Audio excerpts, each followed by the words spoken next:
বলো। আমার নাম শাহরিতা, আমি মিরপুর গুণধর বালিকা বিদ্যালয়ের একজন ছাত্রী। আজ আমি আমার বাড়ি স্বাস্থ্যকর এই অ্যাক্টিভিটিটা পূরণ করেছি। যেগুলো ক্রস সেগুলো হলো আমরা সিঙ্গাড়া, চিপস, বার্গার, কচুরি ইত্যাদির মতো জাঙ্ক অস্বাস্থ্যকর খাবার আমাদের বাড়িতে আনি না। এটা আমার ক্রস হয়েছে, কিন্তু পরের বার থেকে আমরা চেষ্টা করব একেবারেই বন্ধ করে দেওয়া বা কম আনার। দ্বিতীয়, যখন আমরা বাইরে খেতে যাই তখন স্বাস্থ্যকর খাবারের বিকল্প বেছে নিই। এটা আমার ক্রস হয়েছে। আমি পরের বার থেকে চেষ্টা করব এইটা আটকানো এবং সুস্বাস্থ্যকর খাবার বেছে নেওয়ার জন্য। নেক্সট, আমাদের পরিবারের কোনো সদস্য খাওয়ার সময় টিভি দেখেন না, কম্পিউটারের ব্যবহার করেন না, ভিডিও গেম খেলে না, মোবাইল ফোনে কথা বলে না।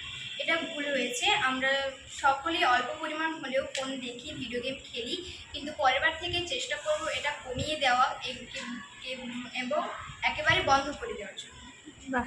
আমরা টিভির বাণিজ্যিক বিজ্ঞাপনের সময় শারীরিক ক্রিয়াকলাপ করি, যেমন হাঁটা বা শরীর টান করা। এটা আমরা করি না, কারণ আমরা নিজেরাই ঠিক নয় যেগুলো করতে হবে। তো নেক্সট টাইম থেকে আমরা চেষ্টা করব যে দেখতে দেখতে কিছু সময়ের জন্য হলে হেঁটে আসা। বাহ, সুন্দর হয়েছে।